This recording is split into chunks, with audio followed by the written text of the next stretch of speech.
merci beaucoup. Nakati ya ouvrage oyo. Le pasteur, ozolobela sur grossesse à Jésus-Christ. Mais biti tant ozolobela, atanga moko tant na te koloba na annonce nanga, eza na parmi biloko oyo ezo troubler même ngamoko. Tant ozolobela grossesse à Jésus-Christ, ozolobela nini juste. Nakati tant ozolobela grossesse à Jésus-Christ. Donc pour dire que tant l'obéli grossesse à Jésus-Christ, c'est tout un mystère. Parce que Yesu Masiya na nenga ki bomoto, alataki nzoto, azaki qualifié moi na mobile. Mais tout le balikambu soit zemi. Na monite que c'est comme si tobimi, mais tobimité. Ya on a bisu batu keza mystère ma bombi si ya munene ya Nzambe. Alors tant on lobela bongo on a fait comprendre ba na Nzambe nini. Au moni tango mokili e baby. Zamba tuni mobali nana tindiki ola mbuma. Mba obi mwasi. Mwasi na tour na tindiki ola mbuma obi nyoka. Donc à parler sur le serpent. Alors tant qu'on zamba appelle ça moutna moutwe tumbu na ye to punition na ye. Zamba combien pas na nyoka lobi le colossali mwasi boy, c'est-à-dire Ève. Le colossali mwasi boy, mwasi akobota mwana. Mwana wana yoko nyate na mutu, plutôt mwana akonyate na mutu yoko soye na talon. Vous voyez? Donc Dieu a libéré une pensée, en d'autres termes une prophétie, où c'est là qui est un accomplissement un jour. Vous comprenez? Maintenant de ma kamunde bandi wana. Ma bombi seconde bandi wana. Si quand on marie à Globi, mngana zamo seka, c'est-à-dire suis vierge. Comment cette parole-là et qu'on kokisamana, bon mo inanga parce que nebi umbalite. L'ange Gabriel a ébissé, l'ombre du Tout-Puissant te couvrira. Na lingala et lilingili anzambe kolata yo. Or ceux qui te retrouvent dans Psaume chapitre 90 à partir du verset 1 Tokiti, tu découvrir que l'ombre du Tout-Puissant c'est Dieu lui-même. Donc en d'autres termes, dans le discours il y a ange Gabriel, soit l'ombre du Tout-Puissant remplaçant par Dieu. Donc l'ange Gabriel voulait dire à Marie, Dieu te couvrira. Or, toute chose qui est couverte devient incorporée, ne le couvrir. Au monde net ngano tolati ngalati veste na chemise yo lati chemise mais ça le au moins zo na te tolati o to bengi sengle. Vous comprenez pourquoi sengle mon na te? Parce que chemise dans notre chemise na e bombi sengle wana, c'est-à-dire couvrir sengle wana. Voilà pourquoi tant Nzamba lobi que ange bito alobi l'ombre de tout ça te couvrira tant mon mari a commis na zemi ndenge bible zolo ba mari a commis na zemi mais na aucun soit archevêque. N'est-ce pas chrétien? Oui, parole de Dieu. Est-ce que bien Israël et le Bama qui moi si à cause père de qui mo sekanete to virginité n'était son abalité. Oui. La chaîne qui vous édifie. Merci beaucoup fidèles téléspectateurs, bienvenue dans notre émission. En tout cas, je vous dis bonjour ou bonsoir au moment où vous avez préféré de suivre cette émission. Merci beaucoup. On est là pendant 40 minutes avec le révérend pasteur Fanfan Bokoto. En tout cas, merci beaucoup. Ensemble, dans le révérend, en tout cas, Yende, donc on met un peu l'obéla par rapport à ce sujet la vie sur Oyo. Tout ça, en tout cas, je vous dis merci beaucoup. Na confiance au Bopé Sarabiso à travers IHP Media. À travers mission, à travers nga oyo tout bolinga marche avec Mbedi. En tout cas, bonjour Nabino. Bonsoir Nabino P. En tout cas, je dis merci aussi à Kenny Mavinga qui est derrière la caméra. Parce que grâce à Kenny Mavinga, et tout continue maintenant Nabino. Pourquoi pas penser aussi à Charlie? C'est la grande équipe. Je pense aussi à Peter Mbedi. Merci beaucoup. Nini Tozolo bon, Tozolo balelo na émission Nabiso, ministère de la puissance de la parole de Dieu. Pardon, mystère, pardon, non, pas ministère. Mystère de la puissance de la parole de Dieu. Na katuana to mekepe ko fongwama. Ngamoro izo lekelanga mamto loba. Nazo comprendre ngo bien té. Izo lekelanga makasi. Mais avant to koma wana, ngana bino to découvrir makambo sikoyo kala mingi té. Mais avant to koma wana, juste na rosengana révérend, juste un mot gentil na ba téléspectateurs nyonso o ba la biso dans ce net moment à travers le monde. Bonjour le pasteur. En tout cas, bonjour les grands journalistes. Comme j'aime toujours dire, marche avec les grands journalistes. Je salue tout le monde au bas zu libakwa kolanda biso ezanakatsa RDC libanda RDC. En tout cas, shalom à tous. Moi, c'est le pasteur Fanfan Bonkoto Iyemo, représentant légal et centre missionnaire La Conquête au Nzambati comme église Nakamba, et puis écrivain, conférencier pour la gloire de Dieu. Voilà un peu mon Kenara Koloba pour le Koum Nankolo, Nazon Sima le Parchevêque. Merci beaucoup. On est là, on est ensemble avec le pasteur Fonfo Bokoto. Merci beaucoup. Autour, vous en avez besoin. Autour, vous avez l'émission à passer. Fonfo, contactez. Vous en avez des problèmes.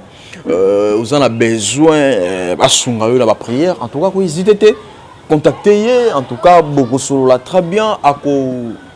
À encadrer bien la prière et que vous allez bien. Vous avez des problèmes. Des problèmes qui dit, mais vous avez marché. En tout cas, Nzambe, o asambelaka, na yebi Nzambe asambelaka. Na yebi Nzambe o asambelaka. En tout cas, on a kendaka te. Dernièrement, on a été au Vananda, on a moni na yoki téléphone ngé sonné. Magicien mora bengenga. Oui, magicien mora bengenga. Ayebi singa bi marché avec na besoin tout ça l'émission. Na yebi sie que ngana yamba ba magicien te. Donc on a été pour la promotion parce que tant que la émission bon pour abenda batu baya verrier ba ba problème ba qui n'est pas na répondre qui est carrément kende ka ba place oyo ba yamba binunga na yamba ba magicien te na ça la promotion à diableté. C'est ça. Merci beaucoup mais promotion à Jésus-Christ na sala wango na linga wango makasi yango na le révérend pasteur Fonfo Bokoto. Merci beaucoup mais le révérend et là on est obetsanga mutu na katia Olobeli, mystère de la parole, mystère de la puissance de la parole de Dieu. Mystère de la puissance de la parole de Dieu. Ozolingo lobani place. Ok, tant que tu as le mystère de la puissance de la parole de Dieu, tu dis total c'est un peuple de Dieu, combien le banzam bezana nguya, bezana ma bombi sami, ya minene, o na karate na moi tango moke toyoka yango. Pe batebele bakokamwa pona Nzambe azwa lokumu bakokamwa pona beba keloba na Nzambe so otiki molimo Nzambe e memo na mozindo okososola ebele poko ebake lo Nzambe ko sarate pesa vérité. Merci beaucoup eza moko ya ba ouvrage o komi kini akotala yango yo ozana besoin nango en tout cas contactez eza ba ouvrage eza lango belé o komi déjà combien d'ouvrages. Oui, on a commis déjà 7 ouvrages, on a déjà publié, ils ont sombama baza ko tanga yango, ba seulement pour conférence, au pesa li par de pasteur to, professeur universitaire, ba livre vraiment considéré.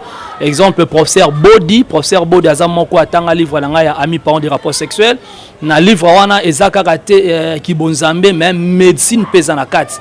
Et puis, le livre Otolobeli, le 7e ouvrage, Otolobeli, mystère de la puissance de la parole de Dieu. On a qui préfacé par le professeur, le docteur, pasteur Sita Luemba. Je crois que beaucoup de personnes le connaissent. C'est un professeur, c'est un aumônier. Donc, il a vraiment fait de grands travaux juste ici pour la gloire de Dieu. Dans l'Italie, Mbokanabiso, Congo, et puis Aza, Moko, Yabakambina, Otobenga, chaîne Sango, Malamo. Merci beaucoup, merci beaucoup. Nakati ouvrage oyo.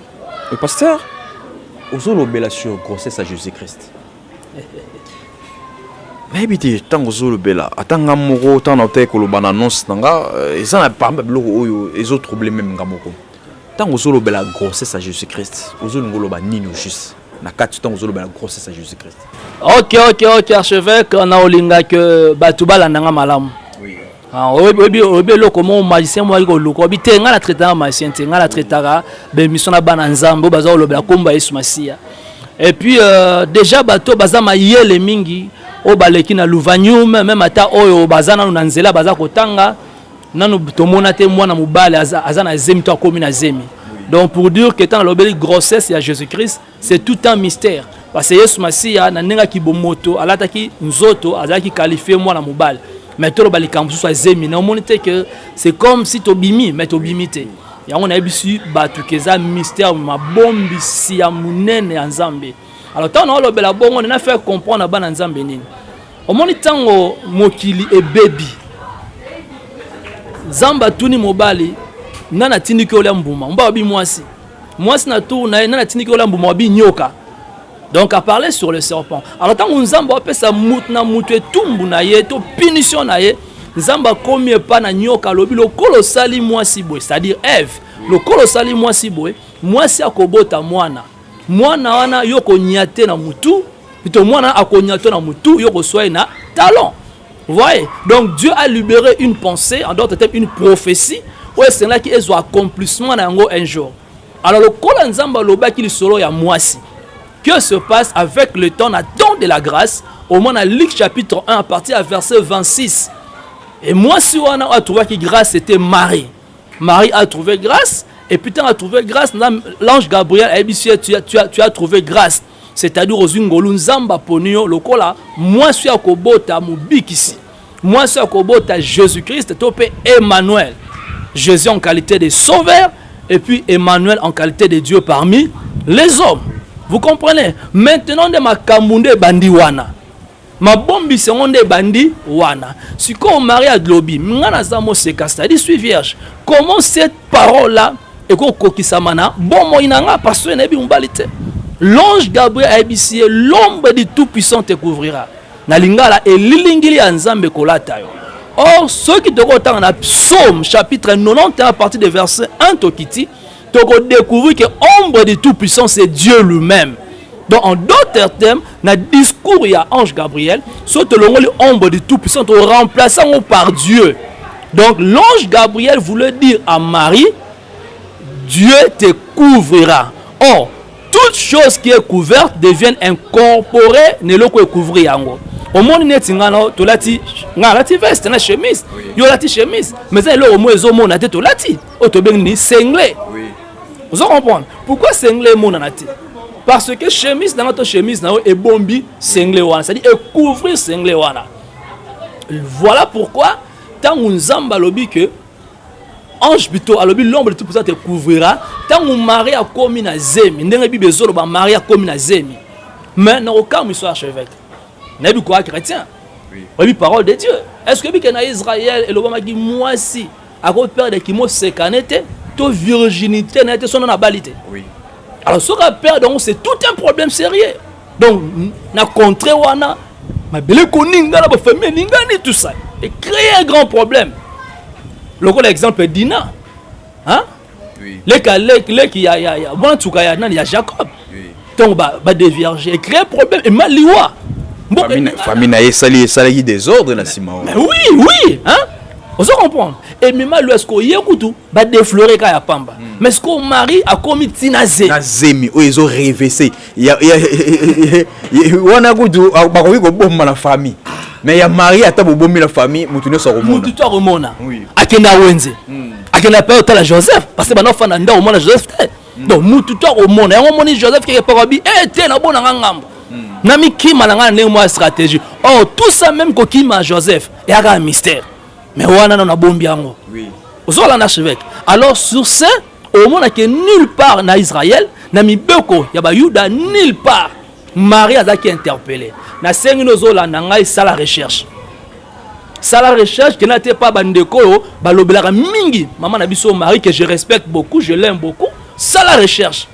Au moins na nulle part ici ka baza ko interpeller Marie que donc ba interpeller Marie te na problème ya grossesse na ye. Nulle part papa. Siko pourquoi m'interpeller a été tant que na tant wana ezalaka déjà moi si ko perdre la virginité na ye ezalaka problème. Mais na Marie ezaki plus pire. À perdre la virginité na ye nenge batu bakanisa ki nenge batu bamonaki mais ake Jesus ko botali sus mais c'est ça misu na zemi misu sange ba interpeller ah voilà c'est ça maintenant ce qu'on dit mystère mabom c'est Nzambe.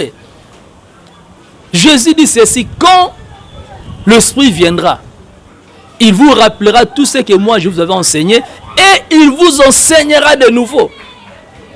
Donc, en d'autres termes, à part ce que nous recevons comme connaissance auprès des autres, il faut que l'Esprit aussi t'amène de la profondeur de la révélation de ce que tu peux avoir les jours qui viennent au PSP de comme sous. Parce que nous tous nous connaissons en partie, nous prophétisons en partie. Nulle part archevêque, nulle part archevêque, bah ko sanctionner Marie.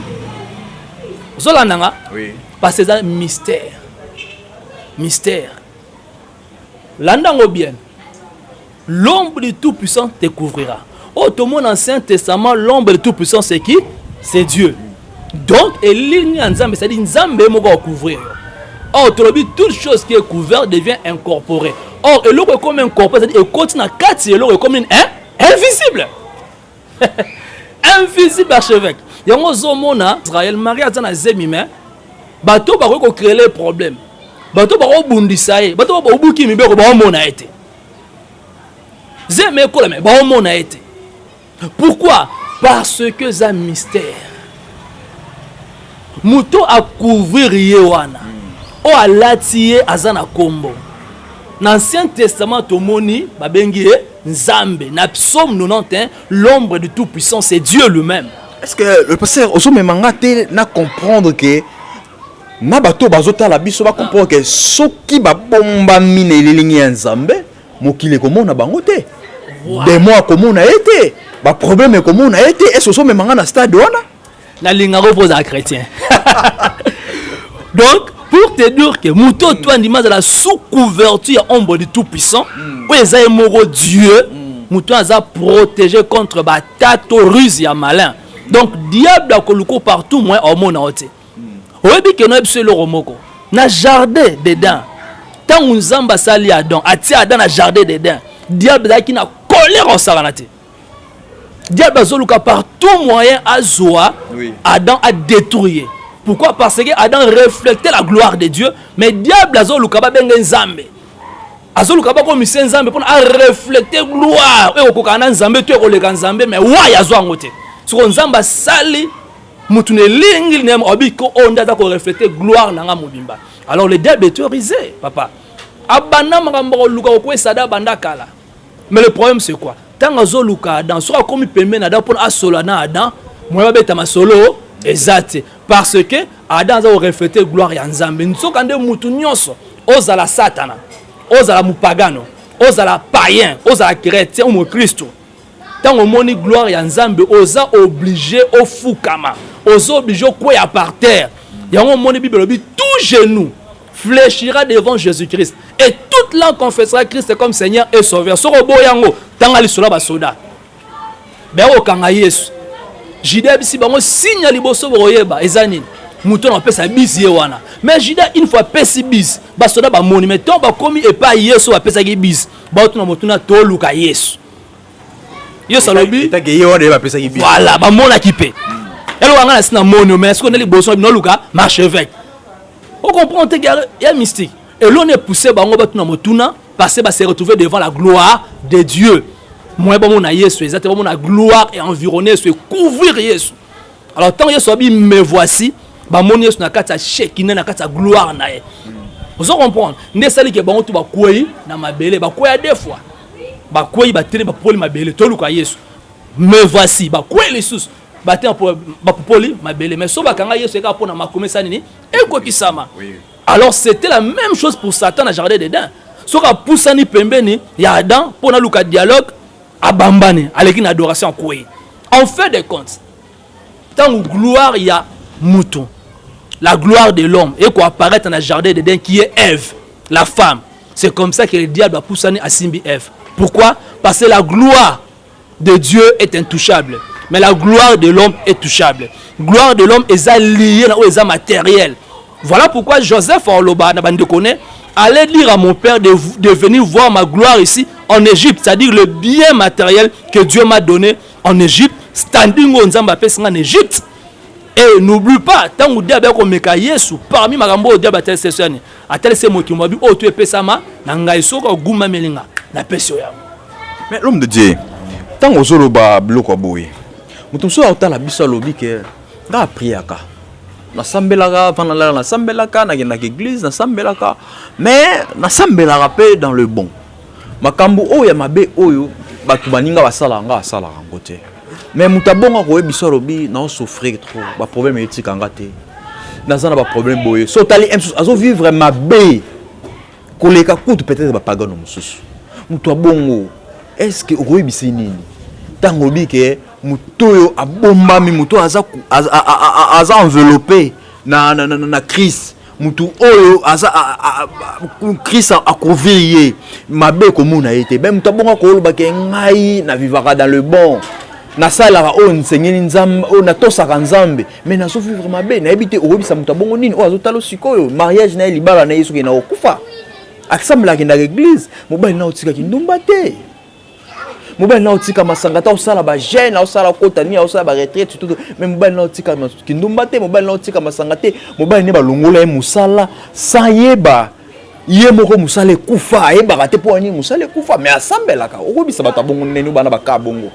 La première des choses nous ça batona ba persévérer baza na persévérance soki ba otama na obanga nzambe soki bazo obanga nzambe très bien baza na persévérance comme Job.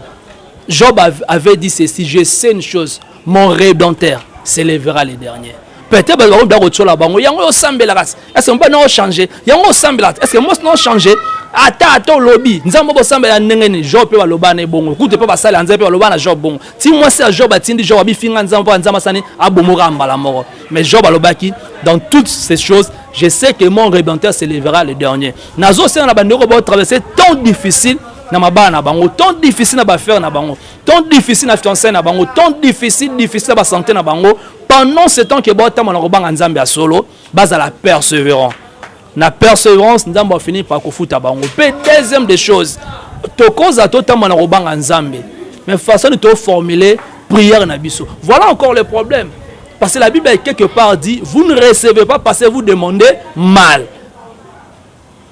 Vous comprenez? À part la persévérance, na rosenga na bande ko na nyonso tout ba luka ke prière na bango ezala orienté par le Saint-Esprit pour que bazwa victoire ya solo. To sambela lengeni. To sambela ndengeni parce que lelo oyo mutu akoma ko sambela lolenge oyo eko ko memela ye mutazana ba problème mutu zo ba ndeni na ko sambela te. To sambela lengeni. La première des choses comme clé pour savoir comment bien prier, il faut d'abord savoir que Dieu nous appelle à connaître d'abord sa parole. On peut ce exemple en amour. Un jour, nous sommes en Nzambe kolisa boanya no katna, kolisa sagesse no katna. Mais bi ke kamu sa 3 fois na yo kamu ngongo ebsanga eloko sengo zangote. Na benga nango 3 fois na kanisa ke Satan mutalo balanga bongo. Mais pour la 4e fois na ki na sa motema besinga zwa bibe no fungola. Na zwa bibe na fungola bana koi na penser oyo verset za koloba, la crainte de l'Éternel est le commencement de la sagesse. Le Saint-Esprit dit à Dieu approfondis crainte na ekas na yo. C'est-à-dire kolisa ko banga nzambe makasi tango za ko zinda na ko banga nzambe makasi boya pesa nini eza kokola makasi. Vous comprenez? Donc pour dire que malgré je suis chrétien, malgré j'ai la parole de Dieu, malgré je prêche la parole de Dieu, mais ces jours-là j'avais mal prié. Mais quand l'Esprit de Dieu est venu à secours dans sa m'a orienté et Dieu m'avait exaucé. Il y a des cas où nzamba sungangai na kata et parfois ça surpasse les gens. Pourquoi? Parce que j'avais respecté la directive que l'Esprit m'avait donnée. De la même manière, ces gens-là, je donne l'exemple. Quand vous priez avec haine, avec colère, exemple mouton en maltraité, on s'est prié, nzamba tout à terre tout à. Nzambe na lisu ko mona te bomba taillé. Mais pendant ce temps qu'il y a une installation au bloc au pimélé. Pendant ce temps,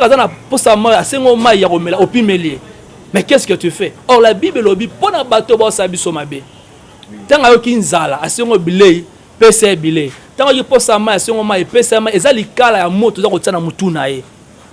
Donc likala moto ana na mutu na za kopela à tout moment à cause ya bola muzo za kosala un jour, ya ngomore ekosilise suki et tobole pour sa mutu et tumbie cerveau akufi na kimia sans que nzamba senga yo makila na ye. Donc c'est-à-dire que tu as la moto bien sûr pour mais tu l'homme de Dieu aux la connaissance de la Bible plus que la musique mais le haut c'est une histoire il y a Corneille tu vois Corneille mais oui Corneille a senga mabele funga manga tu akotaka ezaka par la prière na habité histoire ya Corneille bien malamu na habité tant aux autres to senga mais na église souvent za to boaka moto to tumba moto soko boakele batu ninga boakele munguni ya moto tumbie moto finalité za la nini to senga moto to tumba banguni na biso bakota mabele na ba intercession za bongo to samba surtout ba prière bongo za ba obeta maboko to senga banguni na biso to tumba baningo na biso bakota mabele avant fin de l'année oyo na habité prière bongo ba yenza ba yoka ngote. Merci. Je crois très bien que tant aux allées d'attendre grâce. Exemple au Pessoana, eza Corneille, eza Corée, na datant l'Ancien Testament, parce que basala qui m'a vis-à-vis homme de Dieu Moïse, ainsi de suite, ma belle fungama qui est mela qui bango. Vous comprenez? Là c'était l'Ancien Testament et c'était là la loi pour don des histoires pareilles au sali ma bobo nambele. Mais aujourd'hui Christ nous a pris le pardon. Vous comprenez? Même Christ à la croix, il a dit Père, pardonne-leur. Tozui l'autre, Étienne, va lapider le Ngakoufa. Parce que toloba Yesu est soit Nzambe. Ah moi Nzambe, parti patata, mais Corné nani Étienne, azali lokola ngana yo. Mais soko binini. Même prière Yesu sala qui Corné sa papa sanini, limbisa bango. Force ya chrétien c'est dans le pardon. Parce que le problème avec nous chrétiens, on doit savoir vis-à-vis de Dieu, Dieu veut que notre cœur soit pur. Que notre cœur soit pur. Mais tout le monde développer ba haine. Tout le monde développer ba déclaration à ma bé. C'est pas trop bon. Mais totumbaka bandoki. Oui, bandoki ya libota totumbaka bango. Tosengela bango yo bakuna bakota mabela vangai. À fin de l'année oyo bandoki on est bloqué vina yo. Akota mabele tobelaka yango tosalaka mabe ou bien comment? Nyonso tu wana tobelaka yango. Mais non c'est loko moko. Qui connaît le cœur de l'homme? L'homme regarde ce qui frappe aux yeux. Mais Dieu connaît le cœur. Peut-être la moto de la moto, le jour qui vient va se repentir. On va se passer outre les cailloux. Malgré le pasteur Moukia Zalaraté, mais à cause d'un pasteur a eu renommé pour l'école le jour qui vient. Vous comprenez? Nambo cannabis soit RDC. Tout le monde a grand bandit, on va bomba, ba diango. Mais l'eau ba diango va se repentir, ba diango va salanzambe. Vous comprenez? Donc on ne connaît pas l'intérieur de l'homme. Alors moi, si vous me demandez aujourd'hui quel conseil je peux donner à ces gens-là, j'aimerais dire à ces gens-là, on ne connaît pas lobby à Moutou, Souka à Moutou. Ata le hasard magicien, ata le hasard occulticien, ata le hasard ndoki. Ce qu'on combattre vinayo. Moi, je te proposerai, yakoba na sujet, oekozala ke nzambe, na sengi osunga mutana à se repentir. Yo o yebie, ceux qui nature les abongo, à se repentir te, vine mbazaka déterminé à combattre ngai, parce à se repentir te, à quoi bon? Mais fin, la carrière naie, aux ça que peut-être à neutraliser, peut-être à faire souffrir. Vous comprenez? Donc, au conditionné à une condition, ceux qui à cause se repentir, ceux qui ont boit bon la motema, Seigneur prend soin de l'ouvre. Alors Nzambe o yemoko yebi mutunaye. On attend on a passé Nzamba kela bisoto. Vous comprenez?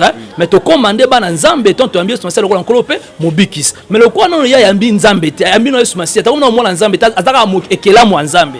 Nzambe mo peut-être après 5 après 10 ans comme moi na mo sal ne munene. Donc le réveil va faire. Ce que tu peux comprendre, tout tika ko sengela ba Goliath ya ba vina biso liwa. OK. Pas Nzambe.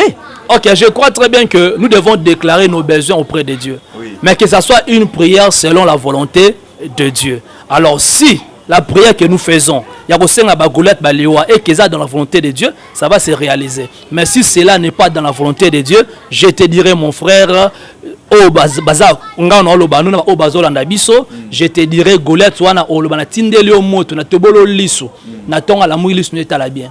Na beto likofa molimo na tonga la muki kata yekia azoki pete loko morote kata bango tabo mususu pe na ozali liboko neti licheta zo kata. Voilà. Or ba effet spirituel so que salami na butu ezu muto wana na moi so bokutela mutu wana ressentir que muto na butu ba prière na salaki ezwa ki pe yemo a redéclarer ngwe komelanga mutu msala mabe ko menacer na butu. Nzambe bisinga fungola porte na fungola porte face à face nae na moi tokuta na nzela bisinga na mokili wana spiritualité yo lenga na nguya na fanda nya na répondre na kumisika Nzambe parce Nzambe nda bundela kabiso. Dieu a dit garder silence et moi l'Éternel je combattrai pour toi. Donc ceux qui va prier au routine de la moto kata lichette et que Nzamba yo kango yo mo ye baga na resta prière au sala qui l'homme de Dieu surtout qui n'est pas tozongi pai intercesseur ndeba mimara biso mabe. Parce que dans la l'église, il y a un programme. Il y a prier à un moment où il y a un moment d'intercession aux hommes. Il y a un sujet où il y a un intercesseur qui a un point. Ou bien un modérateur. Il y a un point. Au moment où il y a un point, il y a un point. C'est que l'église est orientée vers les fidèles. Bon, et la question peut être au moins une information sur ce que est Pesami Mabé, Topé Yamba Mabé, désorienté. Donc je crois que nous sommes appelés à couper ça bien information bien, bonne orientation très bien pour que le peuple de Dieu on nous à disposition à biso ben développer très bien. Et so moni balanzambo ba bonda mingi bongo ezape ko landisama na bateau ba kamba bango na bateau apesa bango ben information. Sur l'information qui toko ya ekoyamba bien peut que vous allez bien encadrer exemple l'information Ange Gabriel. Au monde qui appelle ça Marie information est bien. Après Marie information bien information peut évoluer très bien et qui peut malam. Même à tant Joseph alinga ninga na mwandambo. Mais qu'est-ce qui se passe? Nzamba pesa que soit information, azwa que information le coup da ki malam. Et que n'a pas malam on peut basuka na suka ni ba plus que vainqueur. Il y a un mot likambo tanga na livre, ouais choqué mais la grossesse de Jésus. Au monde et banaki une information à malam. Et Marie a bikeli yango pe que malam nzambe peut évoluer na très bien yaya. Soki nzamba pe sur une information nzamba kenda nango malé betina suka asuka na nzela te asilisaka yango yango moni pe likambo eshoka ko na kati ya livre bi la grossesse de Jésus. Oui, cela est vrai, c'est tout un mystère, c'est tout un mystère. Naloba ki noto sala ba recherche to tanga ba livre nulle part au monde escam Marie qui sanctionné. Pourquoi? Parce que nous expliquons que ombre de tout-puissant, tant que couvrir Marie a comme incorporé dans quatre ombres de tout-puissant, or ombre de tout-puissant est à Dieu. N'a pas ça que exemple il y a Adam, dans le jardin d'Éden, tant où Satan luka par quel moyen a quoi ça Adam a zo kokate. Mais mukolo Eve abima ki kati ya Adam, c'est-à-dire Eve a l'ombre na c'est à couverture ya Adam. Vous comprenez? Donc Eve a l'ombre na dimension invisibilité, a comme na dimension à visibilité, c'est comme ça que Satan a touché qui est. Pourquoi? Parce que comme qui visible. Mais au moment de Marie, mais Satan a tiré à toucher. Gouvernement, oh chef du quartier, oh mabatambo na bango babotina babota jeune oh baninga. Tout le monde a tiré à toucher Marie. Pourquoi? Parce que Marie a biqué là qui mystère, il y a invisibilité. Azonga qui na quatre il y a ombre de tout puissant. Oh yo plus loin tozo mon n'est pas ya nani, il y a apôtre Paul. Apôtre Paul lobby, yes bo benge second Adam. On l'a dit? Or, na kati Adam, il y a toujours une femme. Adam liboso, azaki na mwasi katne Ève. Avant Ève sanini à apparaître. Maintenant Adam y a mis balai. Où est Jésus-Christ? Oh, apôtre Paul a révélé biso avant abotama ayeba ki ko garder mwasi mo katna ye. Et mwasi wana, c'est sa mère biologique qui est Jésus, c'est sa mère biologique qui est Marie. Comment? Parce que quand l'ange Gabriel est venu à Ébissi, Marie, tu enfanteras un fils. Et ce fils-là, on lui appellera le nom de Jésus. Et à part Jésus, on lui appellera Emmanuel. Emmanuel veut dire quoi? Dieu au milieu des hommes. Ok? Tant que Marie, le solo à Zémi, tant que côté na quatre lilingi ensemble, ombre de tout puissant, et couvrir autour de la psaume 91, ombre de tout puissant, c'est Dieu lui-même. Alors Jésus qui est Dieu, parce que quelque part il a dit celui qui a vu le Fils a vu le Père. Moi et le Père nous sommes un. Merci beaucoup l'homme de Dieu. Oitolobaka, Oeza, Bilé Alikolo.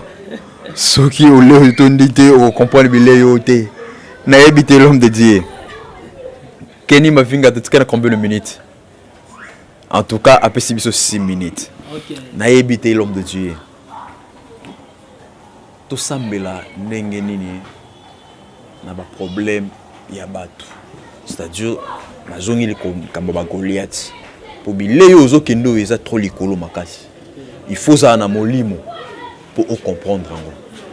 Surtout na habité na problème moi là. Mutu oyo lobi uti ko lobelo ko moto sengela mutu mabete to sengela mutu kufate pa ya nzambe. Olobi bongo non? Oui, to sengela mutu kufate pa ya nzambe, to sengela mutu liwate, to sengela ba Goliath na biso liwate pa cité e pa ya nzambe, mais to sengela bango mawa ya nzambe kati na bango. Na habité mutu azo salo mabe. Mutu azo salo mabe, azo nyokolo vi mobimba. Yo banda mbula na mbula kaka osengela ke bolamo pa nzambe. OK, merci. So que na mutali bo lo mawate. So na mutali bo so ko senga biso liwa to kufa. Et ya Yesu Masia. Parce que tant où Yesu est na mokilio. Selon Jean chapitre 3 verset 16, car Dieu a tant aimé le monde. OK, banika l'amour hein. Quand il a aimé le monde, il a envoyé son fils unique Jésus-Christ. Enfin quiconque croit en lui ne périsse pas mais qu'il ait la vie éternelle.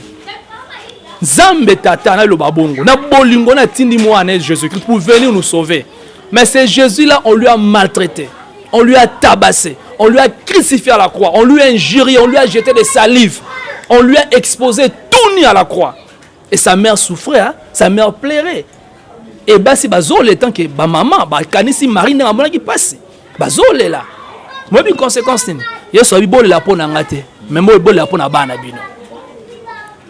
Est-ce que vous comprenez un peu la dimension de la déclaration wana? Et à la croix, avant azon sa paix mais pas papa lobi, papa limbisa bango père pardon leur car ils ne savent pas ce qu'ils font. Ba yebi obo salate. Nzambo akelinga nzambo akeliyo. Abito lingala. Mais tant yo lingi ngate. Okomo maltraiter, okomo sanga mabe. En réalité oyebi oyozo ko salate.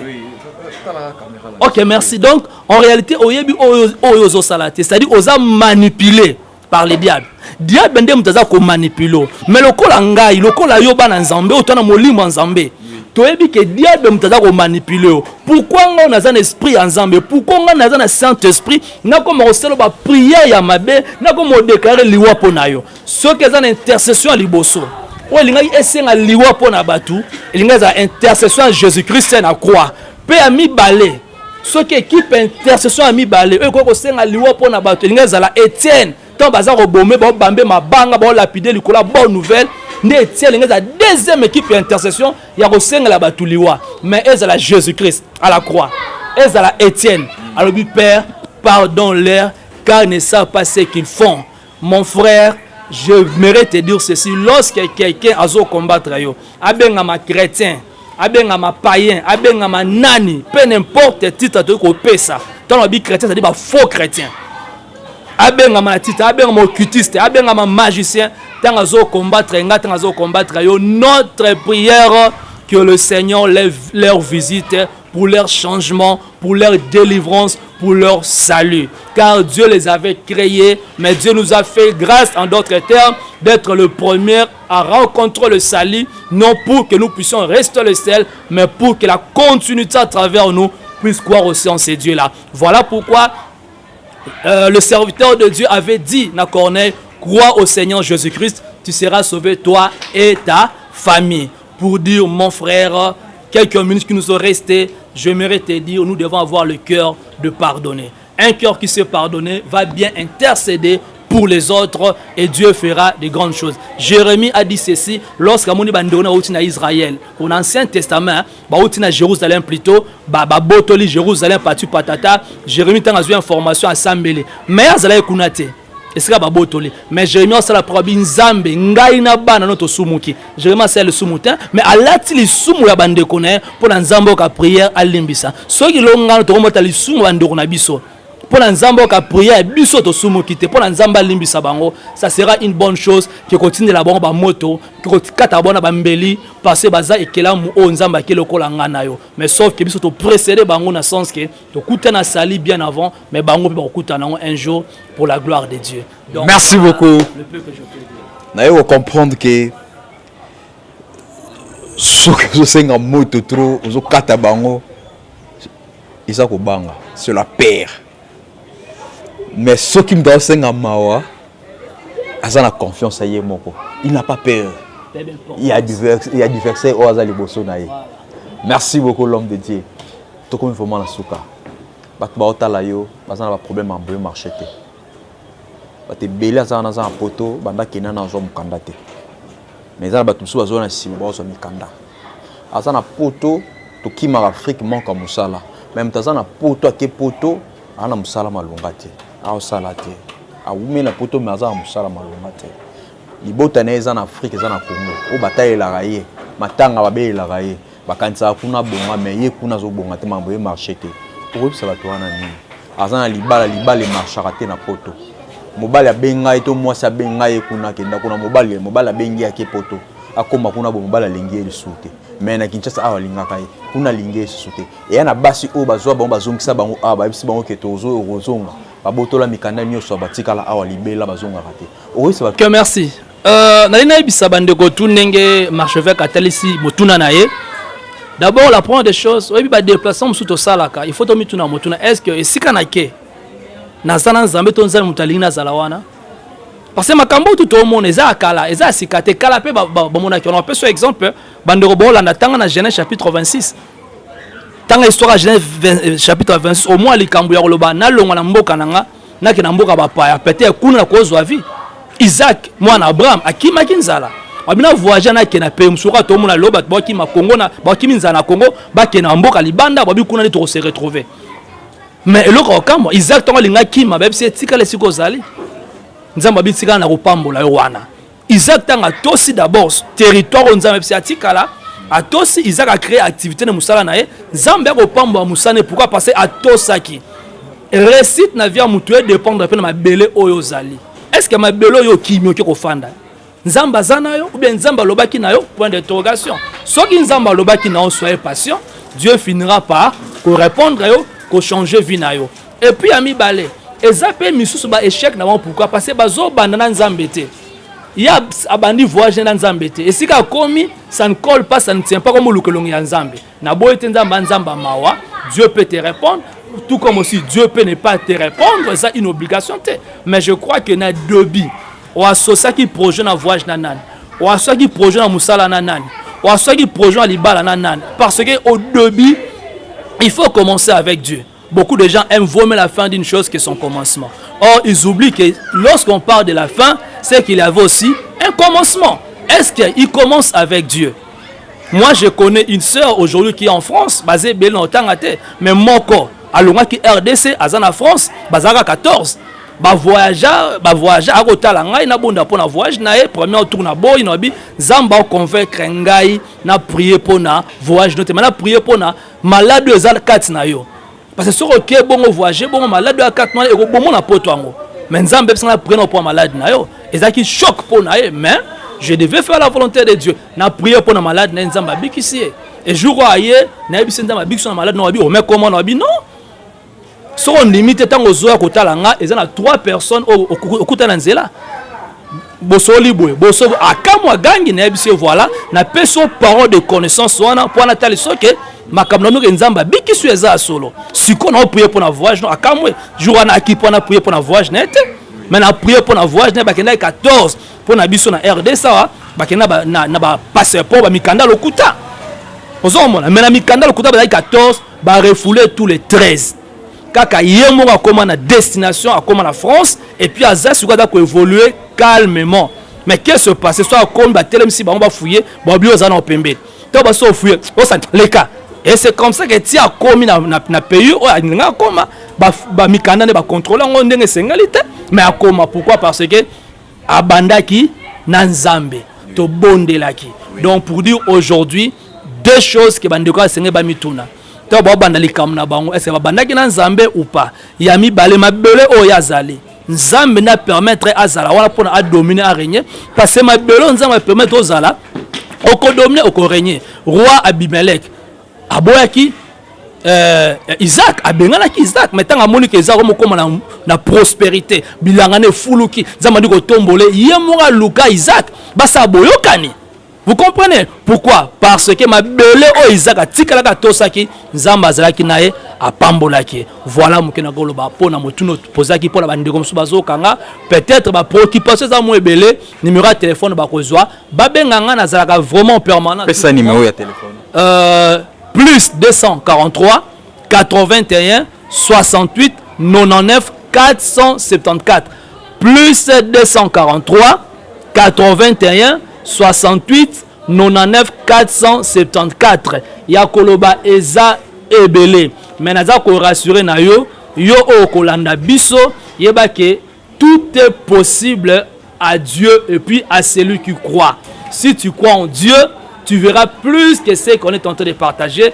Ya koloba eza ebele benganga na numéro si Dieu te met à cœur de m'appeler na koyamba yo. Tokosola numéro na bengo za WhatsApp so po benga supposons peut-être na répondre c'est la voice peut-être na qui na prière et on tokangaki c'est la voice mais on aura le temps de bien parler pour la gloire de Dieu ou bien comme un texto kolo apambola yo. Merci beaucoup, vraiment nous sommes arrivés à la fin de cette émission. Je dis merci beaucoup à Kenny Mavinga. C'est grâce à Kenny Mavinga de to continue de bomoni so ba o tout balinga marche avec mbé de contacter ngai. Vous en a besoin ya moi mi tournant en cachette pour l'homme de Dieu, benga na oyebisa yo esengeli. Pour l'homme de Dieu, vous en a besoin au soit l'homme de Dieu, appelle ce numéro wana, benga directement solo la naye. Yo on a besoin de prière, contacter l'homme de Dieu, pour ça la prière, sans ça la prière, aza wana pour nabino, pour ça la o basala ngo nzamba tinda bango pour na biso ou tu as un problème pour ceux qui biso tu as un problème te ba on peut ba misala on a te ceux qui biso to kende lola te ba on peut ba ça musala on a te donc ba tinda bango na mokeli oyo musala on va pesa bango pour na biso ba bébé. Merci beaucoup, vraiment nous sommes arrivés à la fin. L'homme de Dieu, dernier message et puis quelques dédicaces qui sont pour que tout le monde. Ok, dernier message est que le banzambe est bien. Si tu as la parole de Dieu c'est en abisso, tout deviendra facile. Alors yozo kangai, s'il y a de quoi à poser comme question et surtout dans notre lobby comme mystère, il y a grossesse, il y a Jésus. On a une introduction, profondeur, on a Ezali. Benganga, on a besoin d'enseignement, on a besoin de livres. Qui est préfacé par Pasteur Sitalumba, on a profondeur, puis le livre est belé pour la jeunesse, pour l'évangélisation, pour la bassi, pour la sexualité, pour le mystère, pour la marambe belé ezali bengangai, je suis aussi formateur de la part du Seigneur pour la gloire de Dieu. Alors, nazo pe sambote na basali ensemble on a lingara vraiment ming na lingara biso tout basali ensemble mais le col eza TV eza YouTube donc tant eza muke na profiter repesa na mbote na papa nkelani waza moko ya koko nanga moko ya grand père nanga moko ya oyo to fana sa makolo na ye ko sala musala nzambe. Alors pasteur Sitalumba docteur aza vraiment moko aza ko sunga ngai na encadrement pe ndé muta après face à ba livre oyo toza koloba tozo beta masolo et puis pasteur Valère Moussa, tout vraiment au père, droit au cœur, il y a contribué à la formation langage. Je crois que jusqu'aujourd'hui, et sans oublier Marchevêque, un grand journaliste que j'aime beaucoup. Tous de temps en temps, un frère pour moi, un enfant pour moi, oh vraiment tout ça, Manzambe Mingi, peut-être pour la gloire de Dieu, Zamba Pambolayo. Merci.